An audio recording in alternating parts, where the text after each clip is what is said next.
So we're going to start off with a very, very basic stamping technique.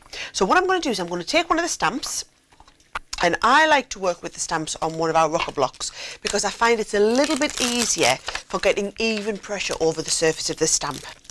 So if I just take the actual stamp off. Now how it works with the rocker blocks, you'll see that they've got a grid on the front. So what we're going to do is we're going to place our stamp. You always use ideally the smallest rocker block that you can to fit this size. I'm actually using a slightly larger one here. It'll still work the same, but I've positioned it in the centre where the grid line is. Now the way the rocker blocks work is you essentially stamp and you rock from heel to toe like this. Just once, you're not going backwards and forwards. You're going to ink the stamp up and rock from heel to toe. So that's what we're going to do. Now I'm going to use our Finesse waterproof dye ink pad. This is really important.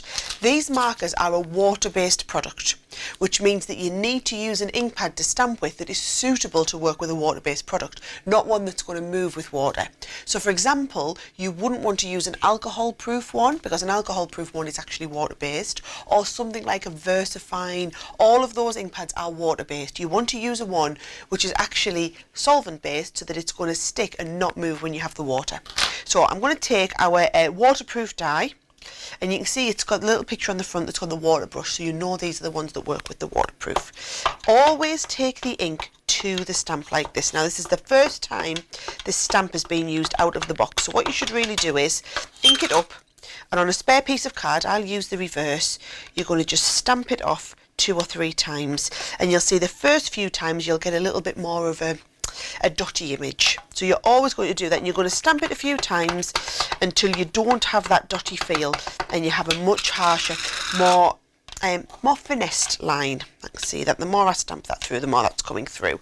So a couple more times stamping off, and that'll get that one to be perfect. Right, so once we've got our stamp kind of bedded in, ready to use for the first time, what we do is again take the ink to the stamp, and I'm going to stamp my design. I want the butterfly on twice, both of which coming slightly off the cardstock, so I'm going to have it just coming slightly down here, and then another one slightly off the top like that. And then actually you can see if I bring in the one that I've already done, you can see that I've done this and I've actually stamped some of the little butterflies as well just in the background, and that's using the excess little butterflies that are coming in with the set here as well. So I've just stamped just to create a bit of an all over background for you, right? So that is how you would create your background to then colour with. Now I'm doing a watercolour effect with this one. I'll just bring the card back in to remind you. So you can see what we're going to do is we're going to watercolour with these brush pens so that they're going to blend and transition the colours. Now it's much easier to apply the ink if you do it directly with a paintbrush as opposed to trying to put the ink onto the card and then have it move. And remember, all of these pens they've actually got a special type of ink in which has got a drying agent in, which means you've got about a minute to move these with water. Once they set on their own with no water for a minute, they will go permanent and then they don't move when you come back over them with water.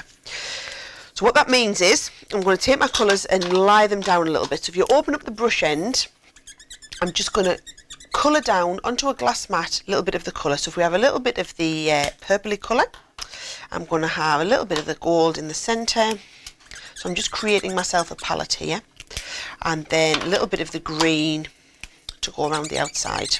So this is essentially now a watercolour paint, and by keeping it on a glass mat, I'm stopping it from setting. It's going to stay there and allow me to paint with it. So to paint, I've got myself just some water and a little brush.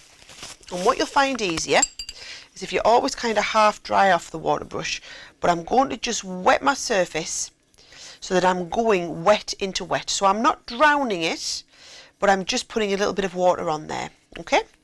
So that then when I come and pick up, and let's work from the inside out, a little bit of the purple. Can you see? It's wet but not too wet, and I'm going to brush that purple into the inside on both sides there. And then we're going to clean the brush off and go from the purple into the gold. So I'm just going to blend the purple into the gold. Again, I've got my brush just a tiny little bit too wet there, which is meaning it doesn't blend quite as well.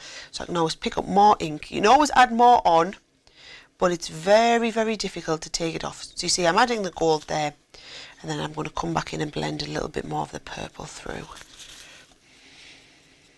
Perfect.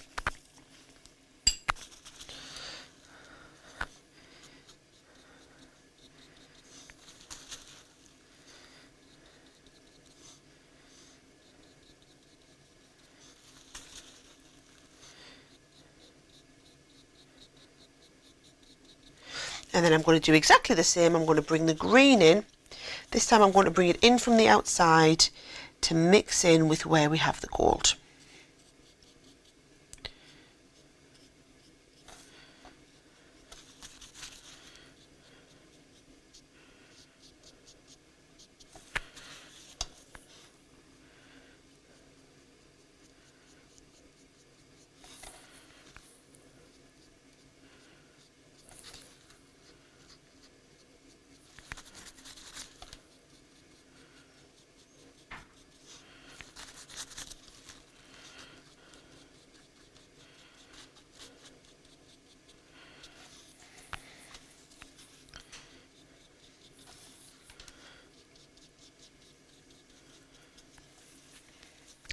And anywhere where, if you can see, I've just gone out the lines a little bit there in the centre, you can actually, because it's a watercolour, you can just wash that away and then dab that up.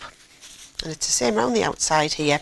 I've just gone out the lines ever so slightly, but because it's watercolour, that's just going to completely wash away. Just make sure your brush is nice and clean to take that away there.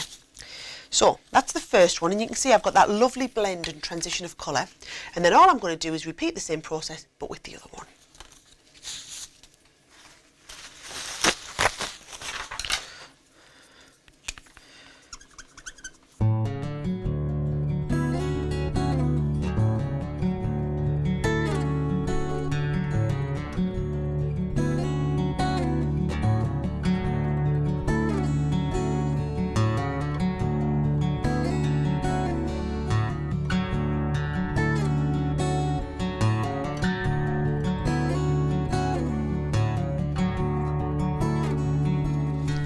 And the more washed out you want that watercolour to look, the more water you're going to put on. Just adding an extra layer of water there, just to get that lovely blend right at the end, so that those colours blend perfectly together.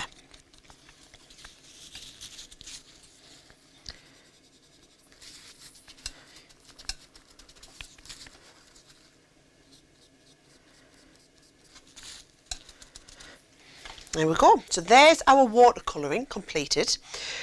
So I think all that's left to do now really is do your matting and layering. So bear in mind, in your kit you're going to get some of the silver mirror card. Now what I've done is I've just done a mat just slightly larger than the base card.